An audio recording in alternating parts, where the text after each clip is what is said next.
The Dom Perignon hits the imported Italian tile with a sickening crash, a sound that rips through the fragile peace of our 7th wedding anniversary. Shards of green glass skate across the floor, and the champagne, the good stuff I'd splurged on, froths and pools like a dying beast. My hands, slick with its sticky spray, are trembling, but not from the shock of the dropped bottle. No, they shake because of the screen of Sarah's phone, still clutched in my left hand, illuminating a truth far more destructive than shattered glass. Marcus, shirtless, a smug, self-satisfied smirk plastered on his face. The timestamp, 11:47 p.m. The message beneath his leering selfie. Can't wait for tonight, beautiful. That promotion is ours. Phew, ours. The acrid tang of spilled champagne, a scent usually associated with celebration, now mingles with the cloying sweetness of the vanilla candles I'd lit hours ago.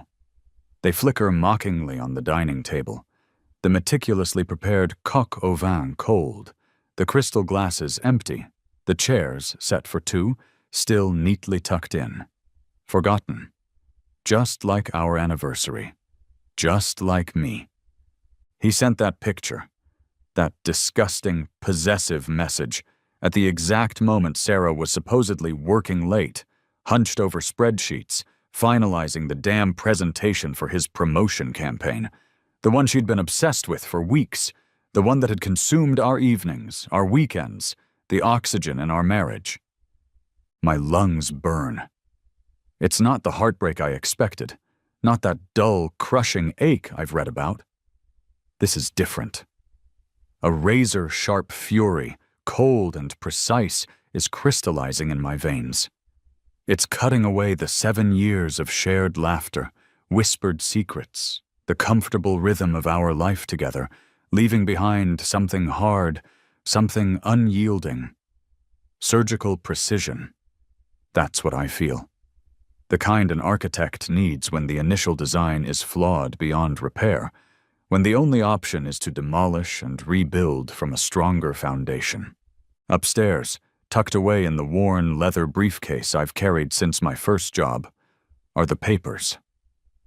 Divorce papers. I had them drawn up 3 months ago, a contingency plan filed away after the first lingering scent of unfamiliar cologne on her clothes, the first too-long business dinner with Marcus. I'd almost convinced myself I was being paranoid, overly jealous. Almost. Now, the universe, in its cruel, ironic way, has handed me a deadline. Sarah's company, Hartwell and Associates, is voting on a massive merger tomorrow. 18 hours from now, to be exact. And Sarah, my ambitious, driven Sarah, needs my signature on an amendment to our prenup by midnight tonight. An amendment that, conveniently for her, would secure her significantly increased stock options post-merger, regardless of our marital status. She thought she was playing chess, moving her pieces, securing her queen. She forgot I knew how to play too. She chose Marcus, his promotion, their sordid little triumph, over 7 years, over us, over this night. A grim smile touches my lips, tasting of bitter champagne and colder resolve. She made her choice. Now I'll make mine. My freedom for her future. It seems like a fair trade. The timer isn't just on her merger, on her stock options. It's on our marriage. And the clock has struck midnight for Sarah. The scent of vanilla and betrayal is choking me. I need air. I need Elena.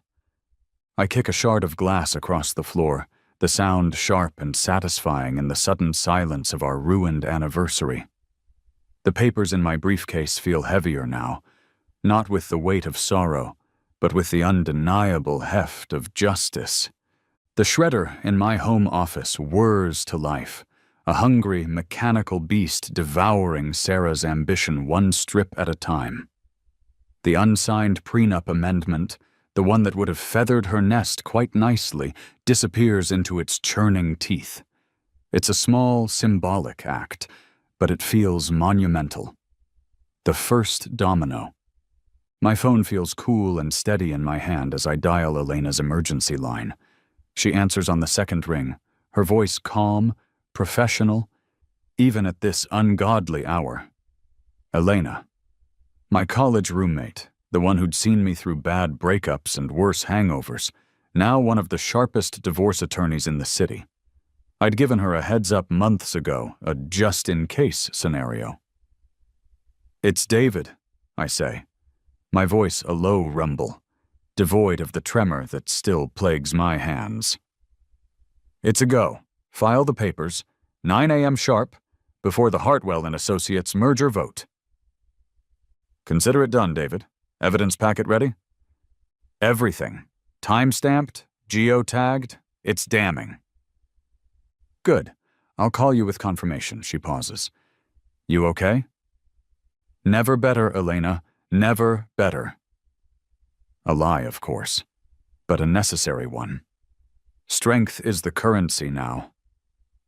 I end the call and walk back into the kitchen, the scene of the crime. My crime, her betrayal. The air is thick with the ghost of champagne and the louder ghost of what we used to be. I systematically begin cleaning up the glass, each piece a tiny, sharp reminder. The front door clicks open at 1:23 a.m., 17 minutes until her midnight deadline for the amended prenup. Right on cue. Sarah stumbles in, her usually impeccable makeup smudged around her eyes, her blonde hair artfully disheveled in a way that screams not late night at the office, but late night somewhere else entirely.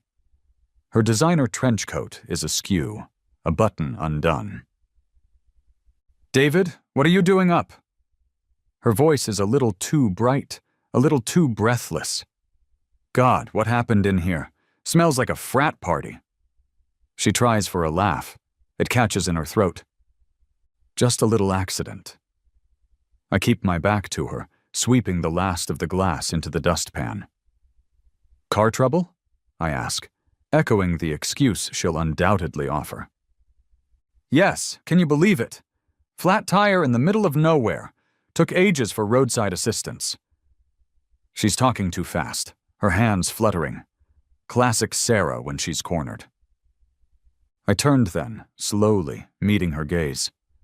Her eyes, usually a clear, confident blue, dart around the room, avoiding mine, landing on the cold dinner, the wilting flowers I'd bought. The guilt is a fleeting shadow, quickly replaced by practiced nonchalance. I hold up her phone, Marcus's shirtless image still glowing faintly on the screen. "Interesting text from your boss," I say, my voice flat, devoid of accusation, heavy with a finality that makes her flinch. "Happy anniversary to us." The color drains from her face. Her carefully constructed composure shatters, much like the champagne bottle. "David, that's not..." She lunges for the phone, a desperate, panicked movement. But I'm faster. I step back, holding it out of her reach. "Don't bother, Sarah. It's all backed up." Her eyes widen. "Backed up?" "To the cloud. My secure cloud, everything." I let the words hang in the air, each one a nail in the coffin of her lies. The texts, the photos, the lovely little video Marcus sent you from his hotel room in Chicago last month. The one captioned, "Wish you were here, not with him?" Her breath hitches. "Oh, and the hotel receipts. The Ritz in Miami, the Four Seasons in Austin. All those vital client meetings you had to attend. Very thorough, your boss. Always booked a suite with a king-sized bed. 4 strategy sessions, I presume." Her mouth opens and closes, but no sound comes out. The fight has gone out of her, replaced by a dawning, sickening realization. "You have?" I glance at the kitchen clock, the one we bought together on a whim in that little antique shop in Vermont. 17 hours and 36 minutes until the merger vote. Until your stock options vest. Until your carefully planned future solidifies. I take a step closer, my voice dropping to a near whisper, but each word is laced with steel. You need to decide, Sarah. Do you want to negotiate the terms of our divorce quietly, amicably even? Or would you prefer I forward my little evidence packet to the Hartwell and Associates Board of Directors? I'm sure they'd be fascinated to learn their lead marketing executive, the one spearheading their image for this billion-dollar merger, is not only committing adultery, but is also sleeping with her direct superior, who also happens to be a married man. Bad for optics, wouldn't you say? Especially when his promotion is also on the line. Silence. Thick, suffocating silence, broken only by the frantic ticking of that Vermont clock, counting down the seconds of her rapidly imploding life. She stares at me. The woman I married. The woman I thought I knew, now a stranger with a mask of desperation. You wouldn't, she finally chokes out, her voice barely audible. Wouldn't I? I raise an eyebrow. You forgot our anniversary, Sarah. You celebrated his promotion in his bed while I sat here waiting for you. You made your choice. Now I'm making mine. I watch the fight drain from her, replaced by a chilling understanding. The game has changed, and she's no longer in control. The 17-hour countdown has begun, and for the first time in a long time, I feel like I can finally breathe. The air is still tainted, but it's my air now. The marble lobby of Hartwell and Associates is a symphony of controlled chaos. It's 8:45 a.m., 15 minutes before Elena is scheduled to serve Sarah. Men and women in expensive suits, faces etched with a mixture of ambition and anxiety, hurry past, clutching briefcases and coffees.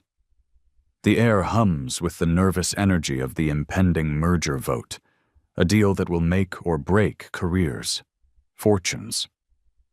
My arrival, dressed in a tailored charcoal suit that usually reserves itself for client presentations, not marital demolitions, goes largely unnoticed. Perfect.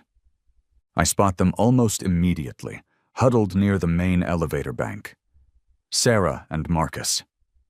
His arm is around her shoulder, a gesture that might look supportive to an outsider, but to me, it screams possession, a smug claiming of territory.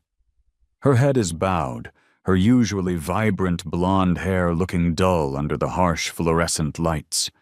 Their whispered argument, sharp and urgent, bounces off the polished granite walls, snippets reaching me like poisoned darts. Can't believe he'd ruin everything. Have to fix this, Marcus. Marcus. He's older than I remembered from the company Christmas party, his carefully cultivated tan looking sallow, his politician's smile, the one that could charm investors and disarm rivals, strained at the edges.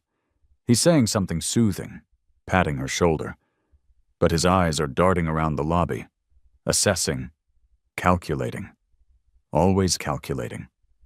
He sees me first. His smooth, reassuring monologue falters mid-sentence. That practiced smile flickers, then dies, replaced by a flicker of, is it fear? Good. I start walking towards them, my footsteps echoing with a purpose that feels alien yet invigorating. The manila envelope tucked under my arm, containing copies of the divorce petition and a concise summary of my evidence packet, feels like a shield, or perhaps a weapon. David, Marcus exclaims, his voice a little too loud, a little too hearty. He detaches himself from Sarah, taking a step forward, extending a hand that I have no intention of shaking. Didn't expect to see you here. Sarah mentioned you were feeling a bit under the weather. His eyes flick to Sarah, a silent question, an accusation. Sarah visibly stiffens, her face paling further. She won't meet my gaze. Funny, I say, my voice calm, carrying easily in the suddenly quieter space around us. Several people nearby have paused their conversations, their curiosity piqued. She told me she was working late. On your promotion campaign, Marcus. Said it was crucial, right down to the wire. I let my eyes linger on him.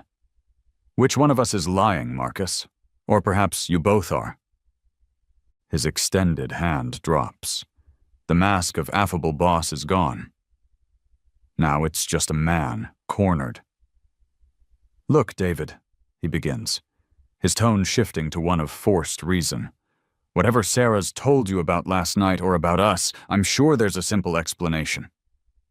I cut him off with a humorless smile. She's told me nothing, Marcus. Absolutely nothing. Which in itself is rather telling, isn't it? I pause, letting the weight of my words sink in. People are openly staring now. The pre-merger buzz has been replaced by a more focused, predatory silence. But her phone? Oh, her phone has been quite the chatterbox. It told me everything. Sarah makes a small, choked sound, her hand flying to her mouth.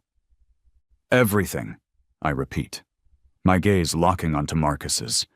His eyes are narrowed now, hostile.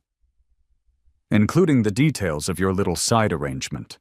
The one where you agreed to split her rather substantial merger bonus, 50-50, a nice little kickback for all her hard work, on your campaign, and in your bed. A collective gasp ripples through the onlookers. Marcus's face tightens, a muscle twitching in his jaw. He looks like he wants to lunge at me, but the public setting, the watching eyes, hold him in check. He's a man who understands optics, after all. Or he used to. That's a ridiculous accusation, he snarls, his voice low and dangerous. Is it? I raise an eyebrow. I have the encrypted messages, the ones where you discuss the offshore account you were planning to use. Very prudent, very discreet. The elevator beside them dings, the doors sliding open with a soft whoosh, announcing its arrival like a punctuation mark to the drama. In the sudden, stark silence that follows, as if all the air has been sucked out of the lobby, my eyes are drawn to Sarah's left hand.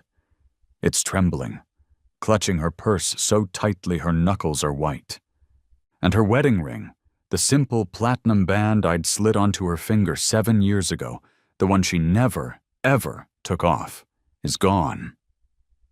The pale, untanned skin where it used to rest is a stark, undeniable testament to her choices. A small detail, perhaps, but in the grand, crumbling edifice of our marriage, it's another load-bearing wall collapsing. She didn't just forget our anniversary.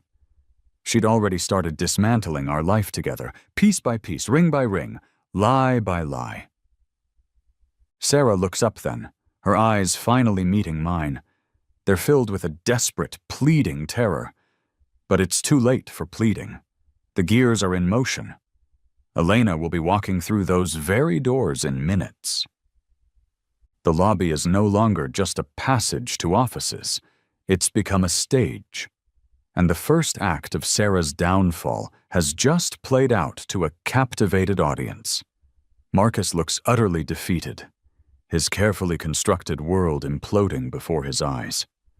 He glances at Sarah, a look of pure venom, as if this is somehow her fault alone. Teamwork, it seems, only extends so far when the ship is sinking. The ding of another arriving elevator cuts through the tension. My gaze flicks towards the entrance.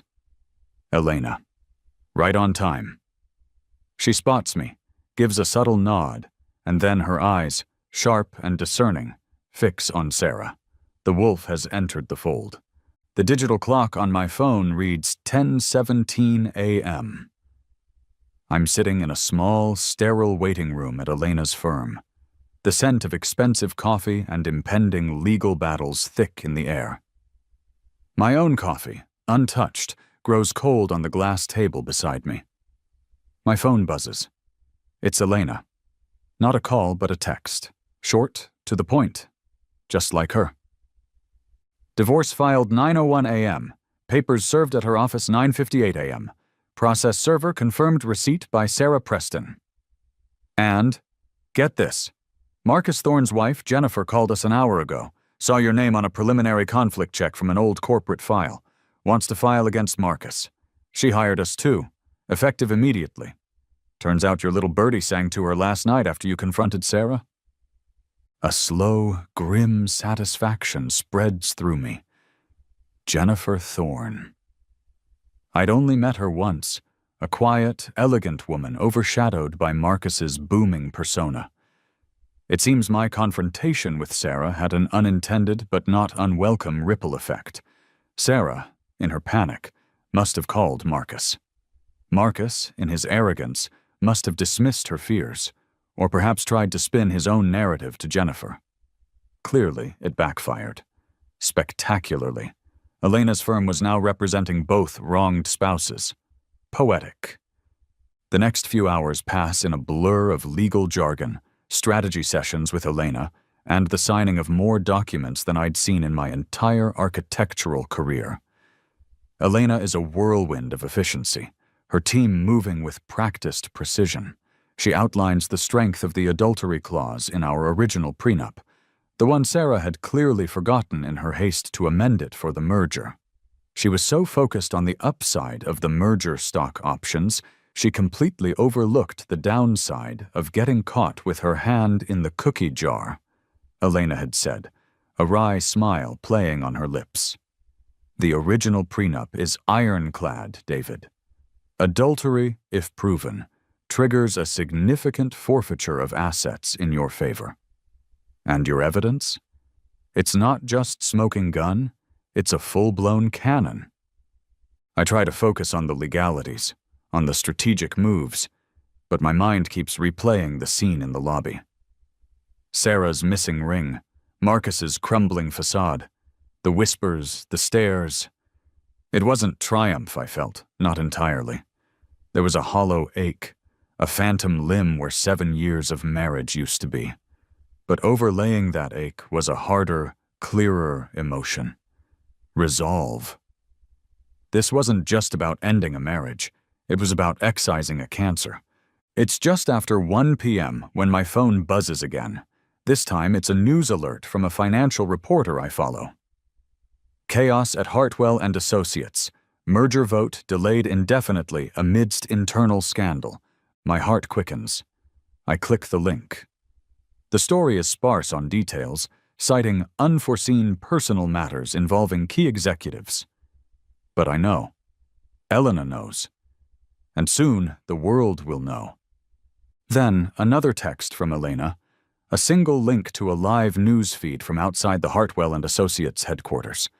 I tap it, and the scene unfolds on my screen like a real-time soap opera. The boardroom. It's supposed to be the inner sanctum, the place where billion-dollar decisions are made in hushed, reverent tones. Right now, it looks like a war zone. The live feed is shaky, clearly from a hidden camera or a daring reporter who's breached the perimeter. And there, in the center of it all, is Jennifer Thorne. She's no longer the quiet, elegant wallflower. Her face is a mask of cold fury. Beside her, a man with a professional-grade camera is snapping photos, the flash illuminating the shocked faces of the board members. And who are they focused on? Sarah and Marcus. Caught. Utterly, irrevocably caught. Marcus has Sarah backed against the enormous mahogany boardroom table, his hands gripping her arms. Her face is tear-streaked, his a snarl of desperation. It's not a romantic embrace. It's the desperate, ugly clutch of two people whose world is burning down around them. They're in a compromising position, not of passion, but of mutual incrimination, their argument escalating, oblivious to the storm that has just broken around them. The private strategy session that was supposed to finalize the merger terms before the vote has become their public execution. The reporter's voiceover is breathless. Sources say Jennifer Thorne, wife of COO Marcus Thorne, stormed the boardroom moments ago alleging infidelity and an improper relationship with lead marketing executive Sarah Preston. This, on the very day of the crucial H&A merger vote. I watch, a detached observer to my own life's demolition. Sarah's face, when she finally spots Jennifer and the photographer, is a grotesque rictus of horror. Marcus actually tries to shield her, then seems to realize the futility, pushing her away as if she's suddenly contagious. The feed cuts out, replaced by a stunned news anchor. Elena walks back into the room, a folder in her hand, her expression grimly triumphant. "Well," she says, "that escalated quickly. Jennifer Thorne is, shall we say, not taking this lying down. Apparently Marcus has a history, and this was the final straw. The photographer was her idea. Smart woman." "So, what now?" I ask, my voice hoarse. Elena sits down, opens the folder. "Now we leverage. The merger is dead in the water, for today at least. Sarah's stock options, the ones she was so desperate to secure, their value is currently volatile, to say the least. But the original prenup stands. The adultery clause is now in full effect." She slides a document across the table. "Based on their current pre-scandal valuation, and the clear evidence of infidelity directly impacting her professional standing and the company's stability, which we can argue it now has, you are entitled to 50% of her current H&A stock value. Not the inflated post-merger value she was hoping for, but a very, very significant sum nonetheless. And that, David, is before we even talk about the house, the shared assets." By 2 p.m., the news is everywhere. Hartwell and Associates stock is plummeting. Whispers of SEC investigations are starting. Marcus Thorne and Sarah Preston are radioactive. I lean back in the chair, the sterile scent of the law firm suddenly feeling like the cleanest air I've breathed in months. Sarah wanted to secure her future. She just inadvertently secured mine. She'd forgotten about that little clause, that little detail from 7 years ago when we were young and in love and thought adultery was something that happened to other people. She forgot. I, it turns out, have an excellent memory for the fine print. This wasn't just a divorce. This was a hostile takeover of my own life. And for the first time, I felt like I was winning. The reversal is complete. She tried to blindside me, but I saw her coming a mile away. The call for an emergency board meeting at Hartwell and Associates comes through to Elena at 3:15 p.m. They've requested my presence. Not as a spouse, not as a victim, but as someone who, it appears, holds a rather significant number of cards. Elena advises caution, but there's a glint in her eye that tells me she knows this is the kill shot. At 3:30 p.m., I stride into that same mahogany-lined boardroom that, just hours ago, was the stage for Jennifer Thorne's dramatic entrance. The atmosphere now is less chaotic, more funereal. The board members, a collection of grim-faced men and women who look like they haven't slept in days, are assembled around the long, polished table. Sarah and Marcus are conspicuously absent. Good. Chairman Reynolds, a portly man whose face is currently the color of ash, gestures towards an empty chair. "Mr. Preston, thank you for coming on such short notice." His voice is strained. "David, please," I say, taking the seat. I place a slim, innocuous-looking USB drive on the gleaming surface of the table. It lands with a small, decisive click. All eyes fix on it. "We understand," Reynolds begins, clearing his throat, "that you have information regarding Mr. Thorne and Miss Preston." "I do," I confirm. "Information that goes beyond their personal indiscretions." Sarah chooses that precise moment to burst into the room. Her lawyer, a harried-looking man I don't recognize, trailing in her wake. Her eyes are red-rimmed, her expensive suit rumpled. She looks like she's aged 10 years since this morning. When she sees the USB drive, her face, if possible, drains of even more color. She knows what it is, or at least she suspects. "David, what is the meaning of this?" Reynolds asks, his gaze flicking from me to the USB, then to Sarah's stricken face. I lean back in my chair, my voice calm, measured. "Ask your lead executive, Miss Preston," I say, my eyes locking onto hers, "why she approved over 18 months of highly questionable expense reports for Mr. Thorne, expense reports that, upon closer inspection, appear to be fraudulent." "Those were legitimate business expenses," Sarah protests, her voice shrill, cracking. Her lawyer places a restraining hand on her arm. "Were they?" I pick up the USB drive. This drive contains scanned copies of every single one of those reports, cross-referenced with credit card statements and hotel folios.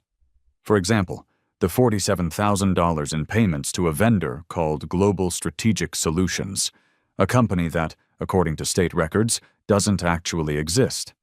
Payments that coincide perfectly with Mr. Thorne's and your numerous out-of-town business trips.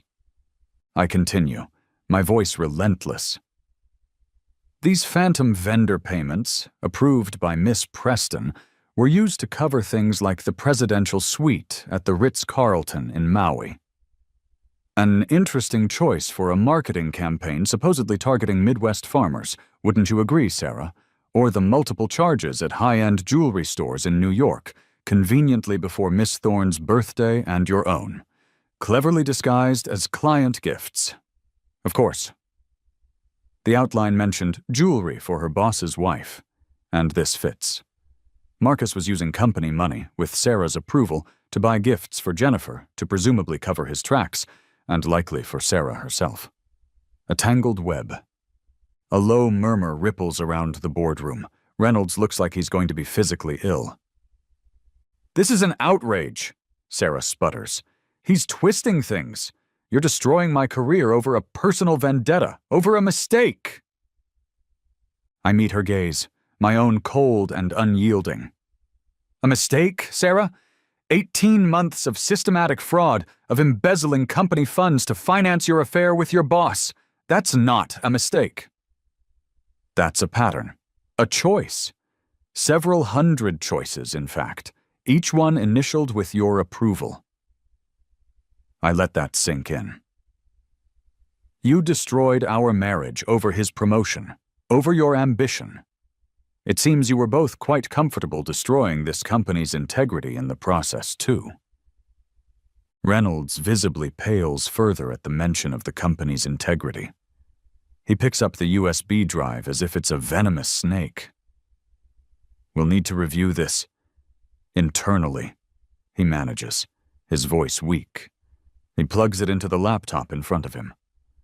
The room is silent as he clicks through the files, his expression growing darker with each passing second. The merger vote, which was already indefinitely postponed, is now the least of their worries. The words SEC investigation and federal fraud charges hang unspoken in the air, but their presence is palpable. Reynolds finally looks up, his eyes hard. He looks at Sarah, then at her lawyer. "Miss Preston, given the gravity of these allegations and the potential legal ramifications for this company, the board requires your immediate resignation.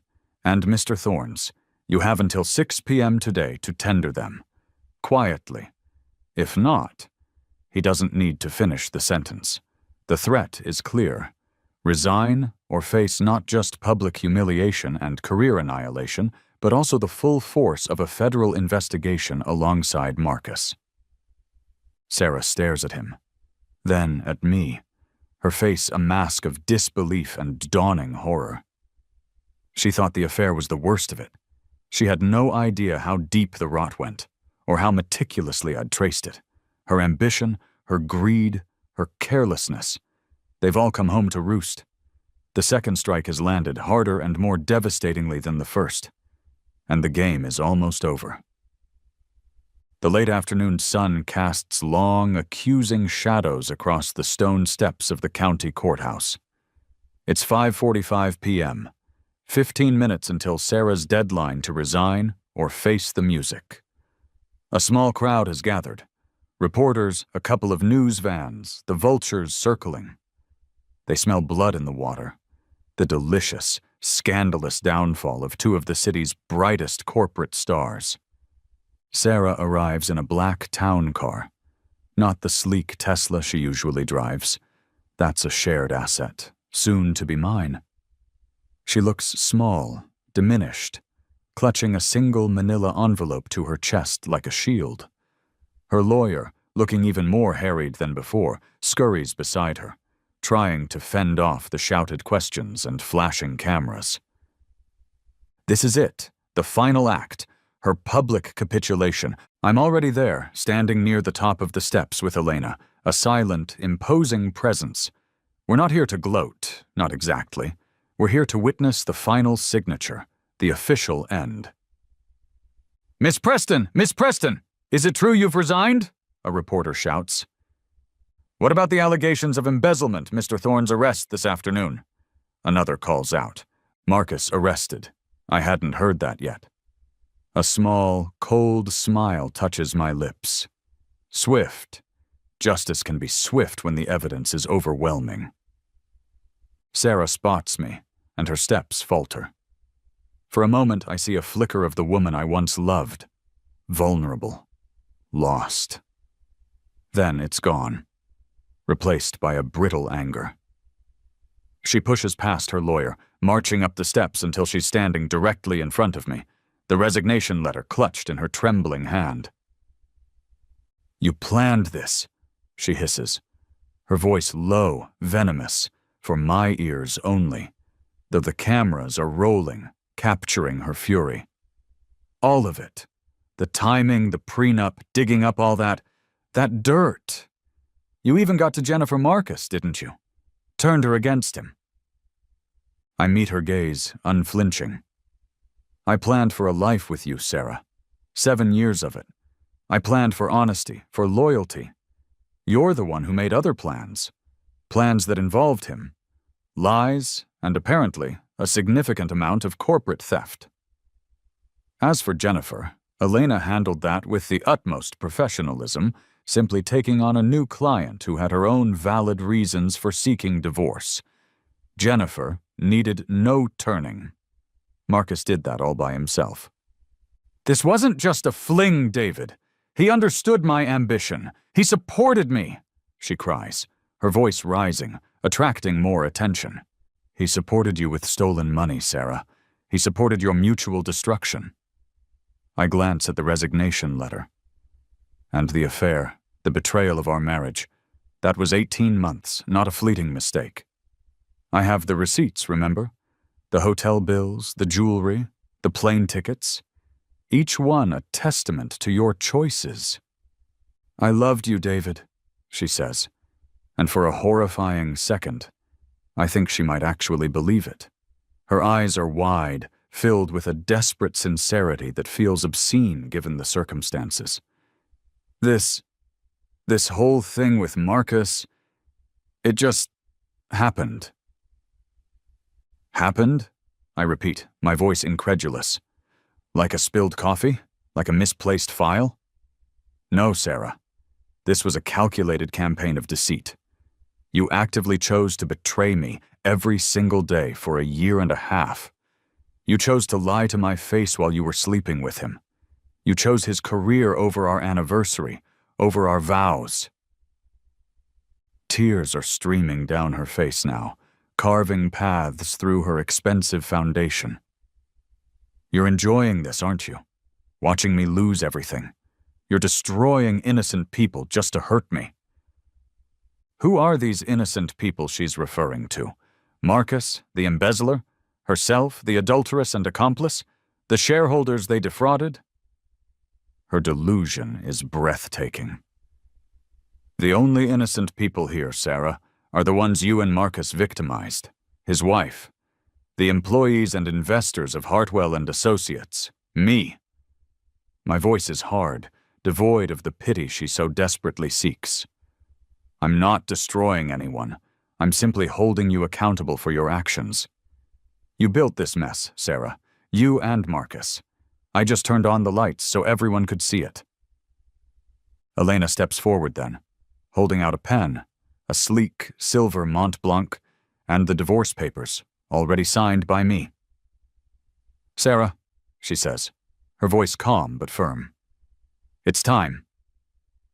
Sarah stares at the pen. Her breath hitches. I see the recognition in her eyes. It's the same Mont Blanc I gave her for our 3rd anniversary. A symbol of sophistication, of success. Now, a symbol of her undoing.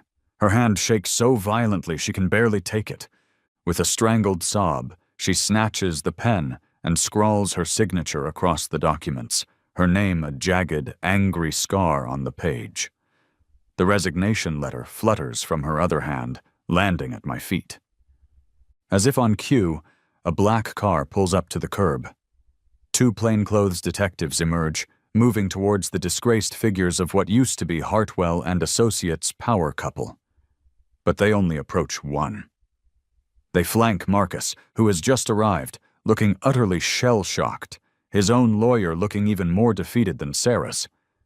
They speak to him briefly, and then, with a chilling finality, they handcuff him. Marcus Thorne, the charismatic COO, the man who had it all, is led away like a common criminal, his political ambitions, his family, his reputation all in ruins. The cameras flash, a feeding frenzy. Sarah watches him go, her face blank, all the fight gone. She's a hollow shell. I bend down and pick up her resignation letter. You know, Sarah, I say quietly as the detectives guide Marcus into their car. You were so worried about that prenup amendment, the one I shredded this morning. You should have paid more attention to the original we signed. The adultery clause is quite specific, and quite generous, to me. Her head snaps up, a new dawning horror in her eyes. The house is mine, I continue, my voice devoid of malice, stating simple facts. The Tesla is mine, and 50% of your pension fund, once it's all calculated, that's mine too. You forgot the details, Sarah, but I remembered everything. She just stares at me, speechless, as the reality of her utter devastation finally, completely, sinks in. The courthouse steps, once a symbol of justice, have become the stage for her complete and utter ruin. And as the sun dips below the city skyline, casting the scene in a dramatic, fading light, I feel nothing but a cold, clean sense of closure. The performance is over. A CNN reporter, a young woman with bright, inquisitive eyes and a microphone thrust forward, manages to break through the cordon of courthouse security and Elena's protective stance. Mr. Preston! Mr. Preston! Any comment on today's dramatic events? On your wife's resignation and Mr. Thorne's arrest? I turn, offering a calm, almost serene smile that I don't entirely feel but project with architectural precision. Some anniversaries, I say, my voice carrying clearly above the receding din of camera shutters and distant sirens, are simply worth remembering in full detail. I let the words hang there, a perfect, pointed epitaph to a marriage and 2 careers. Sarah doesn't even look back as she's guided by her lawyer into a waiting, decidedly down-market rental, a Honda Civic, if I'm not mistaken. A far cry from the gleaming silver Tesla she so proudly drove. The one currently parked in my garage, soon to be legally and solely mine once the divorce finalizes in 60 days. Along with the house, the art collection I, had so carefully curated, and a significant portion of what remains of her once impressive financial portfolio. She forgot our anniversary. I, as it happens, remembered the implications of every clause we'd ever signed. 6 months later, the dust hasn't so much settled as it has been swept away by the relentless winds of change and consequence. I'm standing on a plot of land in the Colorado Rockies, the crisp mountain air sharp and clean in my lungs, a stark contrast to the stale, recycled air of city boardrooms and broken homes. Spread out on the hood of my truck are blueprints, not for a corporate skyscraper, but for a sprawling, light-filled mountain retreat. My retreat. Elena is beside me, not in her power suit and killer heels, but in jeans and hiking boots, her hair pulled back in a ponytail, a smudge of dirt on her cheek. After the dust settled on my and Jennifer Thorne's respective and rather spectacular divorce settlements, the largest adultery clause-triggered windfalls in state history, apparently, Elena had an epiphany. Corporate law, she decided, was far less interesting, far less pure than the elegant lines of mountain architecture. She'd taken a sabbatical, then a leap, and was now my very enthusiastic, if somewhat novice, design consultant and project manager. Turns out, the strategic mind that could dismantle a hostile legal opponent was also remarkably adept at sourcing reclaimed timber and debating the merits of passive solar heating. We're not a couple, not in the romantic sense. We're partners, allies, survivors who found a new blueprint for our lives in the wreckage of others. Sarah, from what I hear through the grapevine, which is mostly Elena's dry, factual updates, landed a job in retail, in Phoenix, selling high-end handbags to women who probably remind her of who she used to be. The irony isn't lost on me. Her LinkedIn profile, once a gleaming testament to her meteoric rise in marketing, is now conspicuously blank. Her appeals to the board for any kind of severance were, unsurprisingly, denied. The SEC investigation into Hartwell and Associates is ongoing, though the company itself, under new leadership, is slowly, painfully, trying to recover. Marcus Thorne is currently residing in a minimum security federal prison, appealing his wire fraud and embezzlement conviction. His sentence was lenient, thanks to a plea deal, but his political aspirations are ash, his reputation irrevocably shredded. Jennifer Thorne, on the other hand, is thriving. She took her substantial divorce settlement, a figure that made even Elena whistle, and bought a charming little vineyard in Napa Valley. She sends Elena artisanal cheese and bottles of surprisingly good Cabernet. Apparently, vengeance, much like wine, can mellow and improve with age. Sometimes I catch myself thinking about that night. The shattered champagne bottle, the cold dinner, the raw, agonizing betrayal. It's a scar, no doubt, one that will likely always be there. But it no longer aches with the same intensity. It's a reminder, not of pain, but of resilience, of the strength I didn't know I had until I was forced to find it. The best revenge, I've learned, isn't loud or fiery. It's quiet. It's building a new life, a better life, on the foundations of the old. It's living well, breathing clean air, designing something beautiful and lasting, while those who wronged you are left to navigate the considerably smaller, harsher landscapes of their own making.